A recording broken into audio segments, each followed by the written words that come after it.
Pembelajaran Homeschooling edisi Ramadan KB TKIT Al-Uswah Singosari Malang.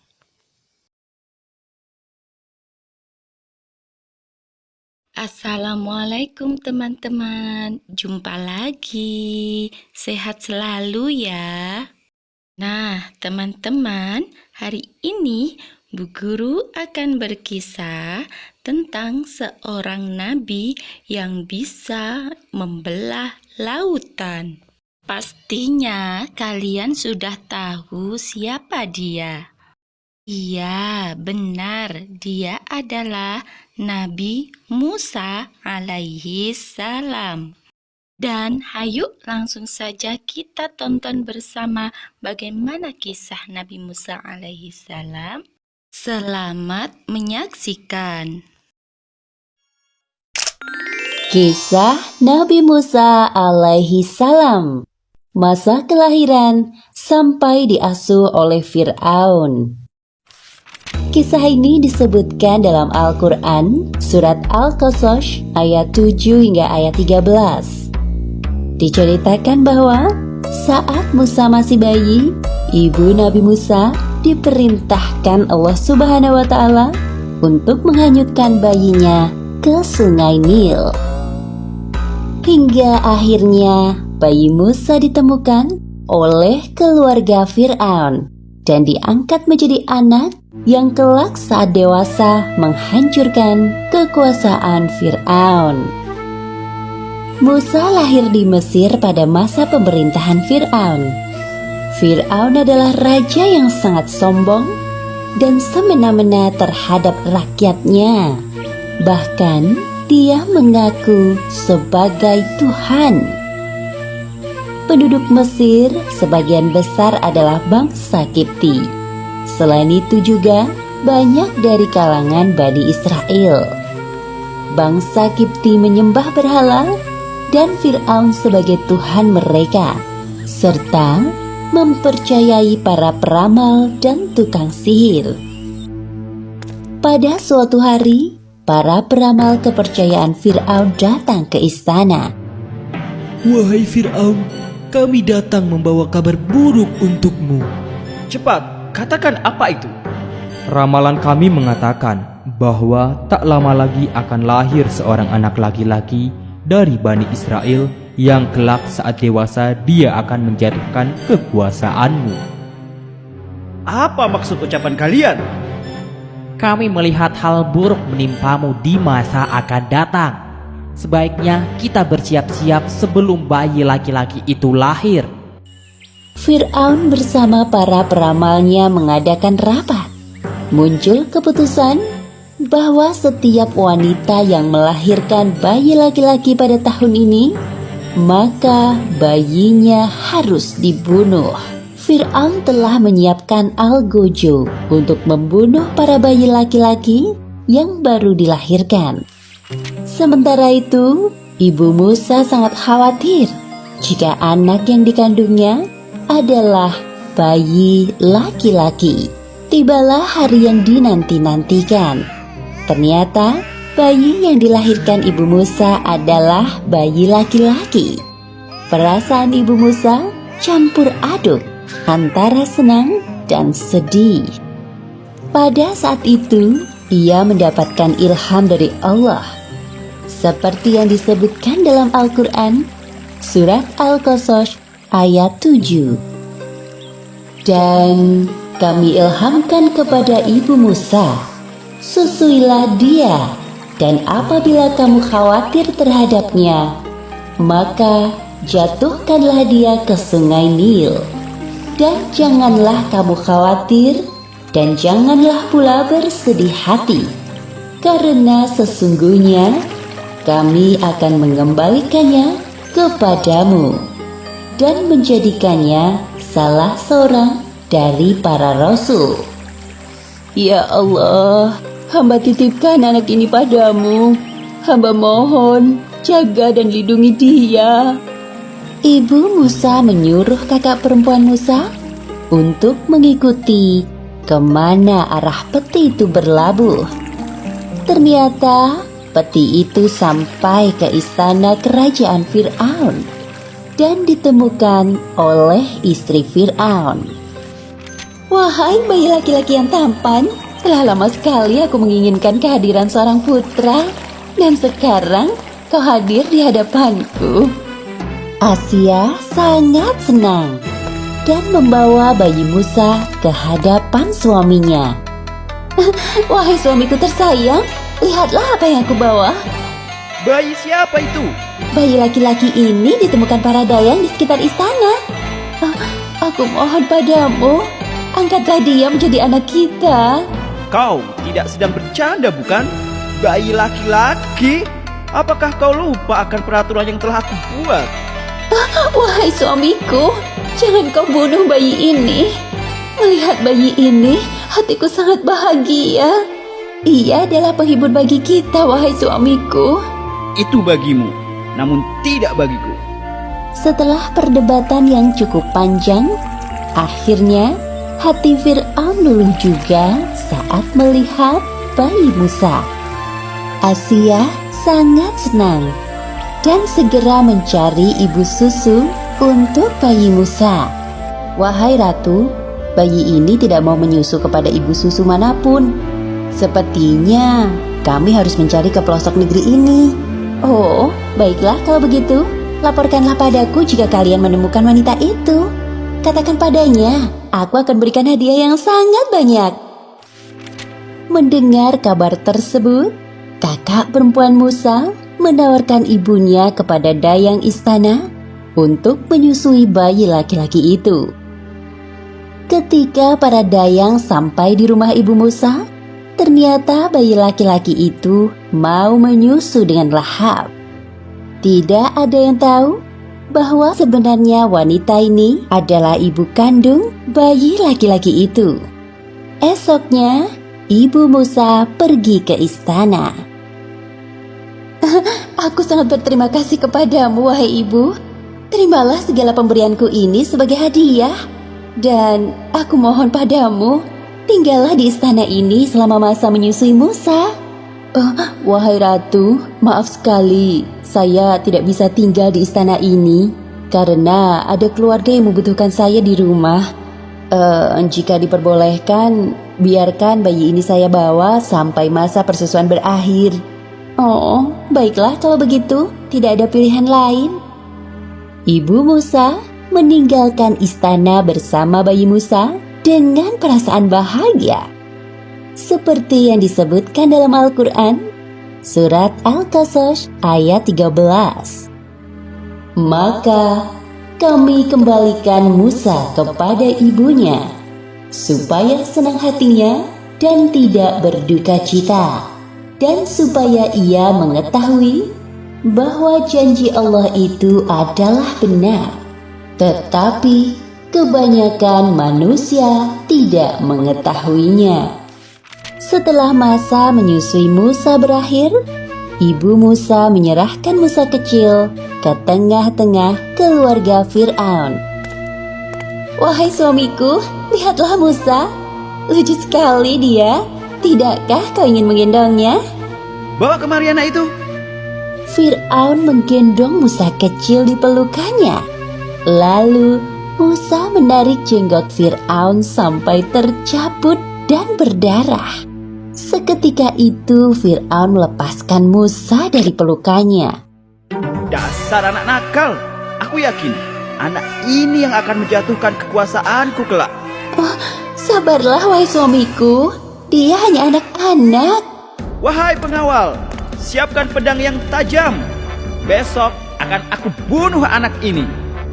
Asia berpikir bagaimana cara agar suaminya tidak jadi membunuh Musa. Kemudian Asia mendapatkan sebuah ide. Wahai suamiku, sebelum kau bunuh Musa, biarkan aku buktikan kepadamu bahwa Musa hanya anak-anak yang suka bermain. Apa yang ingin kau buktikan? Tingkahnya hanya membuatku kesal dan marah. Asia menyiapkan sepiring roti dan bara api. Lalu dia menyuruh Musa memilih salah satu di antara keduanya. Ternyata Musa kecil memasukkan bara api ke dalam mulutnya. Sontak Musa pun kepanasan dan lidahnya terbakar. Perhatikanlah wahai suamiku, jikalau Musa yang sudah bisa berpikir, tentu dia akan memilih roti yang lezat itu. Tolong, urungkanlah niatmu untuk membunuhnya. Dari peristiwa itu, Fir'aun percaya bahwa Musa hanyalah anak-anak seperti pada umumnya. Lalu, Musa kecil diasuh keluarga Fir'aun sampai usianya beranjak dewasa. Pelajaran yang dapat kita ambil dari kisah ini diantaranya adalah: pertama, hendaknya kita selalu berprasangka baik kepada Allah, karena Allah Subhanahu wa Ta'ala tidak akan pernah mengingkari janjinya. Dan kedua, Allah selalu melindungi hambanya dari kemungkaran yang ada di sekitar kita. Seperti peristiwa Musa kecil yang selamat dari kekejaman Fir'aun dengan memilih bara api dibandingkan roti. Wallahu a'lam bishawab.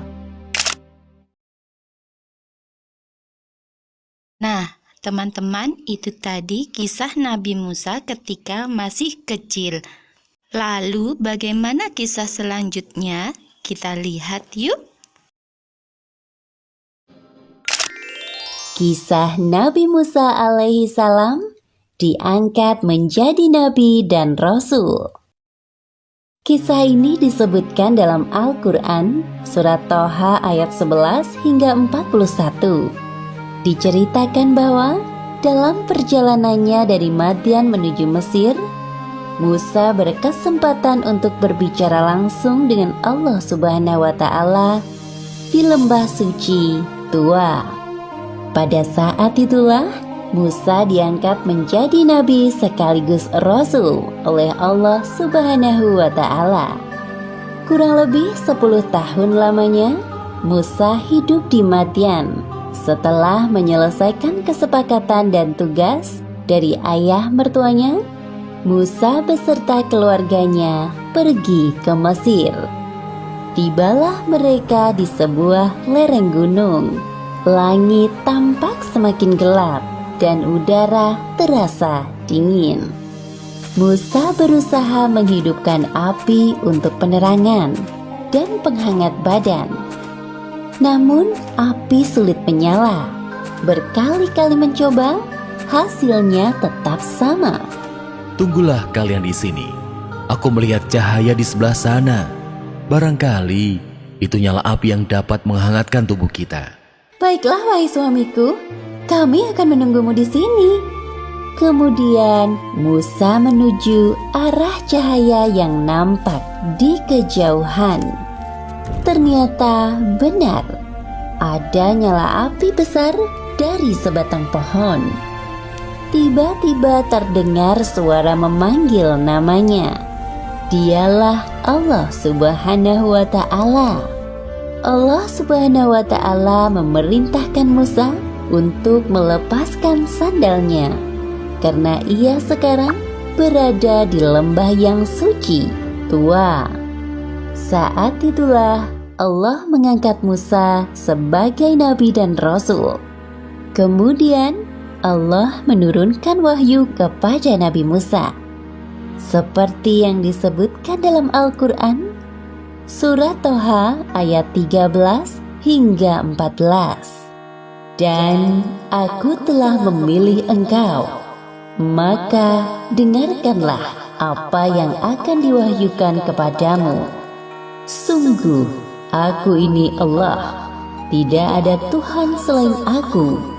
Maka sembahlah aku dan laksanakan sholat untuk mengingat aku. Nabi Musa adalah salah satu nabi yang diberi kelebihan untuk berbicara secara langsung dengan Allah, seperti yang disebutkan dalam Al-Quran surat Toha ayat 17. Dan apakah yang ada di tangan kananmu, wahai Musa? Ini tongkat yang membantu berjalan untuk mencari makanan bagi ternak peliharaan kami dan juga untuk keperluan yang lainnya. Kemudian Allah menyuruh Nabi Musa melemparkan tongkatnya. Nabi Musa melemparkan tongkatnya ke tanah. Tiba-tiba tongkat itu berubah menjadi ular besar. Nabi Musa surut ke belakang karena ketakutan melihat tongkatnya berubah menjadi ular besar. Allah menghibur Nabi Musa yang ketakutan. Seperti firman-Nya dalam Al-Quran, surat Toha ayat 18. Peganglah ia dan jangan takut. Kami akan mengembalikannya kepada keadaan semula. Lalu, Nabi Musa diperintahkan Allah untuk memasukkan tangannya ke dalam lengan baju, seperti yang disebutkan dalam Al-Quran surat Toha ayat 22. Dan kepitlah tanganmu ke ketiakmu, niscaya ia keluar menjadi putih bercahaya tanpa cacat, sebagai mukjizat yang lain. Tugas Nabi Musa selanjutnya adalah berdakwah kepada Fir'aun yang mengaku dirinya sebagai Tuhan.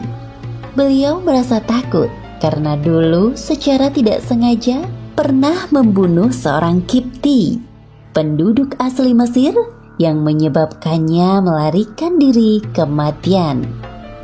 Ya Allah, aku mohon padamu, mudahkan langkahku menghadapi Fir'aun. Jadikan saudaraku, Harun sebagai temanku berdakwah kepada Fir'aun, karena ia lebih ahli dalam berbicara dan berdebat dibanding aku. Permintaan Nabi Musa dikabulkan Allah. Melalui peristiwa ini, Allah mengangkat Nabi Musa menjadi Rasul. Seperti yang disebutkan dalam Al-Quran, surat Toha ayat 41. Dan aku telah memilihmu menjadi Rasul untuk diriku. Demikianlah akhir kisah Musa diangkat menjadi Nabi dan Rasul. Hikmah dari kisah ini diantaranya: pertama, Allah Subhanahu wa Ta'ala menunjukkan kekuasaannya melalui mukjizat yang diberikan kepada Nabi Musa. Kedua, Allah tidak akan membiarkan hambanya yang beriman berada dalam ketakutan dan menjanjikan perlindungan baginya. Wallahu a'lam bishawab.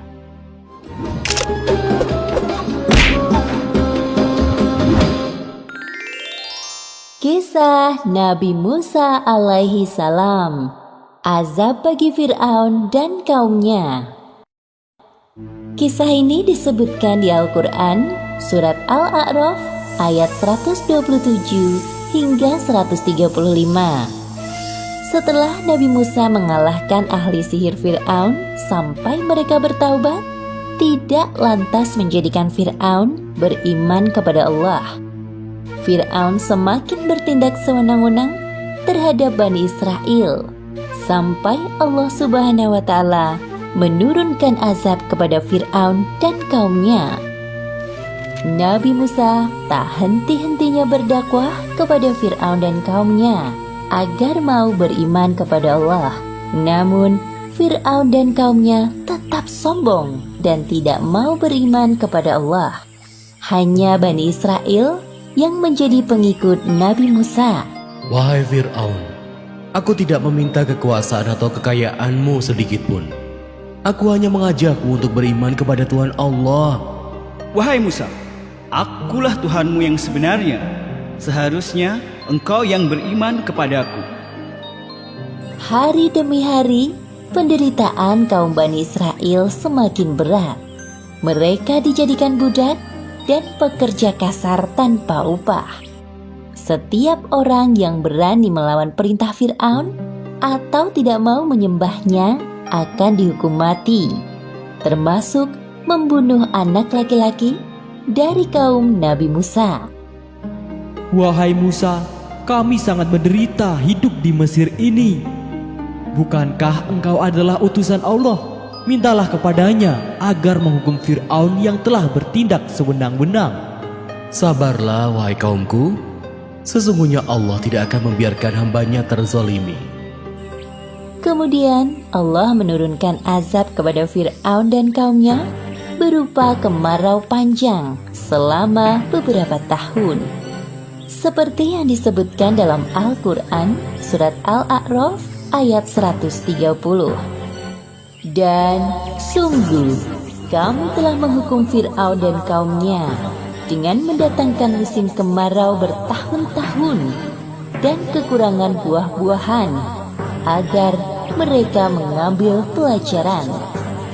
Wahai Fir'aun, kita sudah melakukan berbagai cara agar langit menurunkan hujan, namun belum ada hasil. Kami telah memperbanyak persembahan, namun sepertinya usaha kami sia-sia. Fir'aun sedang berpikir bagaimana caranya agar hujan turun. Ia tidak mau kelihatan bodoh di hadapan kaumnya. Fir'aun berjanji akan menyelesaikan masalah ini. Di istana, Fir'aun berdiskusi dengan para penasihat kerajaannya. Menurut kalian, apakah ada cara lain agar musim kemarau ini segera berganti? Ada satu cara yang belum kita lakukan, wahai Fir'aun. Apa itu? Kita belum meminta pada Tuhannya Musa. Bukankah Tuhannya Musa dapat melakukan segalanya? Baiklah, panggil Musa ke hadapanku. Nabi Musa mendatangi Fir'aun di kerajaannya seorang diri. Wahai Musa, kau punya Tuhan yang mampu melakukan apa saja. Benar bukan? Iya, benar. Saat ini Mesir sedang ditimpa kemarau panjang.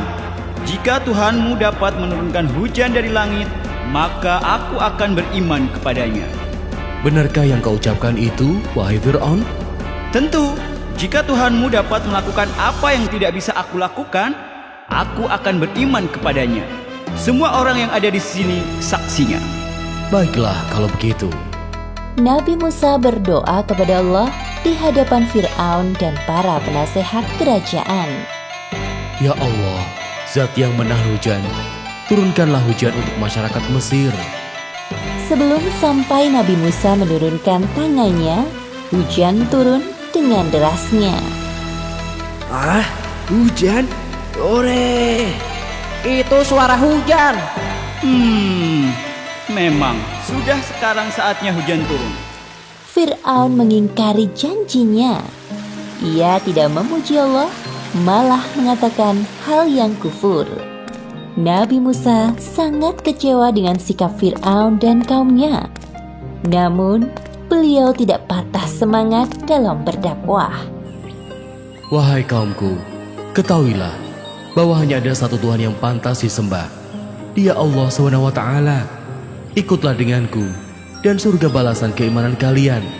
Namun, jika kalian lebih memilih menyembah selainnya, aku takut Allah akan menurunkan azab yang lebih pedih kepada kalian. Wahai Musa, bukti apapun yang engkau bawa, kami tetap tidak akan beriman kepadamu maupun ajaranmu. Benar apa katanya. Fir'aun satu-satunya Tuhan kami. Setelah panen melimpah, hujan tak kunjung berhenti. Lalu muncul angin topan yang dahsyat.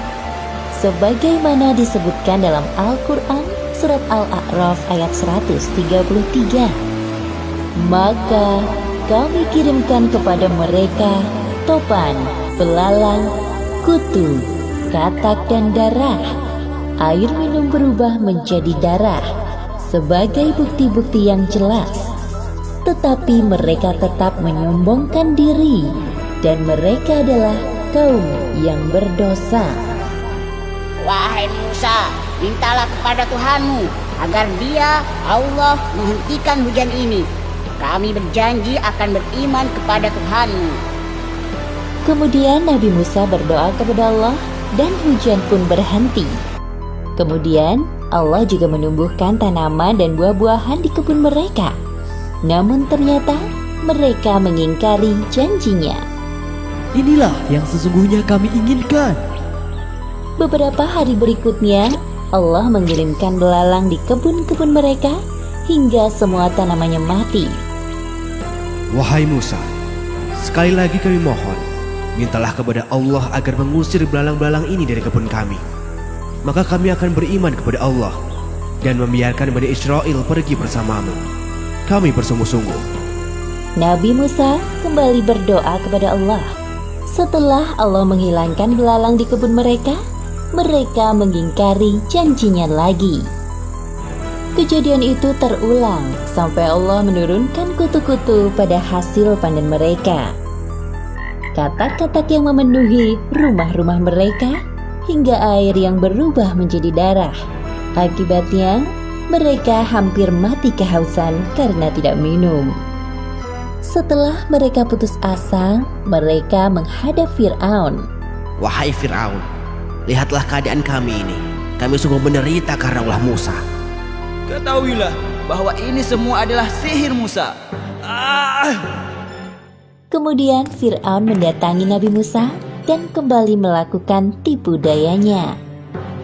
Wahai Musa, jika Tuhanmu mau mencabut semua penderitaan kami, pasti aku dan kaumku mau beriman kepadanya. Aku juga membebaskan Bani Israel dari perbudakan dan membiarkan mereka ikut bersamamu. Mendengar penawaran Fir'aun, Nabi Musa pun kembali berdoa kepada Allah. Ya Allah, ya Tuhanku, untuk yang terakhir kalinya, hamba mohon agar Engkau mencabut semua azab pada Fir'aun dan kaumnya.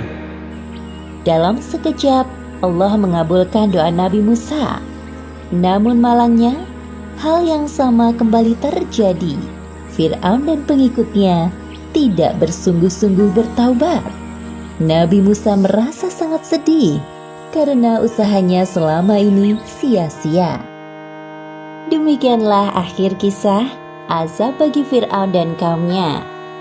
Pelajaran yang dapat kita ambil dari kisah ini diantaranya: pertama, jangan mudah berjanji dengan niat mengingkarinya, maka tidak ada bedanya dengan pembohong.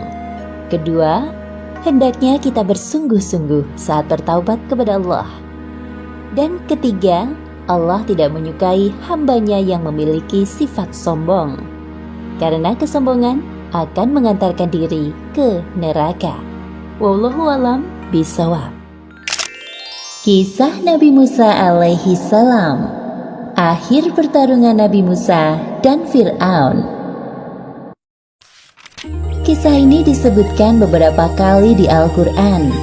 Salah satunya ada di dalam surat Asy-Syu'ara ayat 52 hingga 68.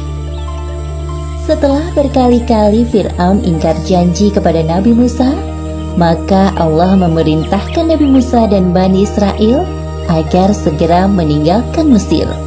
Namun Fir'aun dan bala tentaranya mengejar mereka sampai ke Laut Merah. Mesir kembali ramai dengan aktivitas masyarakatnya, seperti sebelum turunnya azab dari Allah. Sebenarnya setelah kejadian azab itu, kaum Kipti meragukan ketuhanan Fir'aun dan mulai percaya kepada Tuhannya Musa. Namun Fir'aun dengan segala kuasanya menghasut pikiran mereka. Wahai kaumku, lihatlah perubahan yang terjadi pada Mesir sekarang. Semua ini tidak akan terjadi tanpa campur tangan ketuhananku. Buktinya, walaupun musibah datang secara bertubi-tubi, tanah pertanian kita tambah subur, sungai-sungai tidak pernah kering, dan pastinya buah-buahan makin melimpah. Orang-orang membenarkan ucapan Fir'aun dalam hati mereka. Lain halnya dengan kondisi kaum Nabi Musa. Bani Israel semakin tersiksa oleh perbudakan yang dilakukan kaum Kipti. Akhirnya, mereka berduyun-duyun mendatangi Nabi Musa. Wahai Musa, kami sudah tidak tahan lagi hidup di sini. Apakah sebaiknya kita pergi saja dari Mesir? Ya, aku setuju.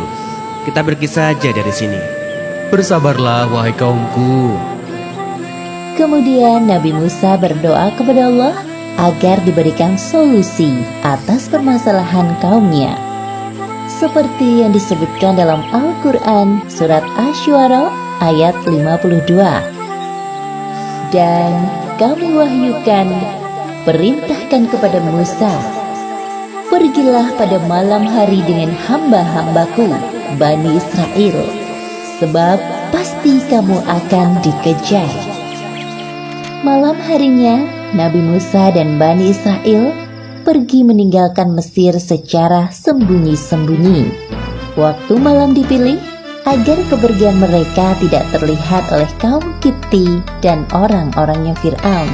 Keesokan harinya, kabar tentang kepergian Musa dan para pengikutnya sampai juga ke telinga Fir'aun. Seenaknya saja mereka melarikan diri dariku. Wahai pengawal, siapkan pasukan untuk mengejar Musa dan Bani Israel. Aku yakin mereka belum pergi terlalu jauh. Lagi pula, jumlah Bani Israel tidak banyak. Tidak sulit bagi kita mengejarnya. Siap, Baginda. Setelah semua disiapkan, Fir'aun dan pasukannya menyusul Nabi Musa dan Bani Israel dengan menunggangi kuda dan peralatan perang yang hebat. Ketika Nabi Musa dan pengikutnya sampai di tepi laut, perjalanan mereka terhenti. Wahai Musa, sekarang bagaimana ini? Di depan kita terbentang lautan luas. Tanpa perahu, kita tidak bisa menyeberangi laut ini. Kami takut kalau Fir'aun dan pasukannya menyadari kepergian kita dan menyusul kita. Aduh, bagaimana ini wahai Musa? Wahai kaumku, sekali-kali kita tidak akan tersusul. Sesungguhnya Tuhanku besertaku. Kelak Dia akan memberi petunjuk kepadaku. Seperti yang disebutkan dalam Al-Quran, surat Asy-Syu'ara ayat 62. Lalu kami wahyukan kepada Musa, pukullah laut itu dengan tongkatmu. Maka terbelahlah lautan itu, dan setiap belahan seperti gunung yang besar. Lalu Nabi Musa memukulkan tongkatnya ke laut. Seketika itu lautan terbelah menjadi dua. Di tengah-tengahnya terhampar jalan panjang untuk melintas. Masya Allah. Masya Allah. Ayo, kita segera bergegas. Baik. Ayo, cepat. Fir'aun dan para pengikutnya sampai ke tepi Laut Merah. Mereka takjub melihat pemandangan laut yang aneh. Wah, apa ini? Belum pernah aku melihat hal seperti ini sebelumnya. Sihir apa ini hingga membelah lautan? Mereka melewati jalan ini. Ayo kita kejar. Ayo maju pasukan. Ketika Fir'aun dan pasukannya sampai di tengah perjalanan mengejar Musa, tampak Musa dan kaumnya. Lihat, itu Bani Israel. Aku melihatnya. Namun, atas izin Allah, tiba-tiba jalan yang terbentang di antara dua laut itu kembali berubah menjadi laut. Allah menyelamatkan Nabi Musa dan Bani Israel, sedangkan Fir'aun dan pasukannya tenggelam di lautan. Sebelum mati tenggelam, Fir'aun menyadari kesalahannya. Ya Allah, sesungguhnya aku percaya tidak ada Tuhan selain Engkau. Hanya Musa dan Bani Israel. Hamba berserah diri kepadamu ya Allah. Tolong selamatkan hamba. Namun semuanya telah terlambat. Allah tidak menerima taubat Fir'aun. Seperti yang disebutkan dalam Al-Quran, surat Yunus ayat 91. Apakah sekarang baru kamu beriman, padahal sesungguhnya engkau telah durhaka sejak dahulu, dan engkau termasuk orang yang berbuat kerusakan. Sedangkan di pihak Musa, Bani Israel masih khawatir dengan keadaan musuhnya. Wahai Musa, apakah Fir'aun dan para pengikutnya benar-benar tenggelam di laut ini? Ya, kami agak ragu karena Fir'aun mengaku-ngaku bahwa dirinya Tuhan yang tidak akan mati. Pastikan mereka tenggelam di laut. Tidak mungkin mereka masih hidup. Bukankah begitu, wahai Musa? Benar wahai kaumku, Fir'aun dan pasukannya tenggelam di laut. Namun Allah menyelamatkan jasad Fir'aun sebagai pelajaran bagi manusia di masa mendatang, bahwa kisah Fir'aun yang kejam dan mengaku-ngaku sebagai Tuhan benar-benar kisah nyata. Demikianlah akhir kisah pertarungan Nabi Musa dan Fir'aun. Hikmah yang dapat kita ambil dari kisah ini diantaranya: pertama, Allah menerima taubat hambanya sebelum sakaratul maut datang. Jangan seperti Fir'aun yang bertaubat ketika hampir mati tenggelam. Kedua, sesungguhnya dosa yang tidak akan diampuni adalah syirik atau menyekutukan Allah, seperti sikap Fir'aun yang mengaku-ngaku sebagai Tuhan. Wallahu a'lam bishawab. Nah, teman-teman, itu tadi kisah Nabi Musa alaihi salam. Untuk tugas hari ini, silahkan kalian menulis 5 hikmah dari kisah Nabi Musa alaihi salam. Dan Bu Guru akhiri sampai di sini dulu. Ilal liqa ma'assalamah. Wassalamualaikum warahmatullahi wabarakatuh.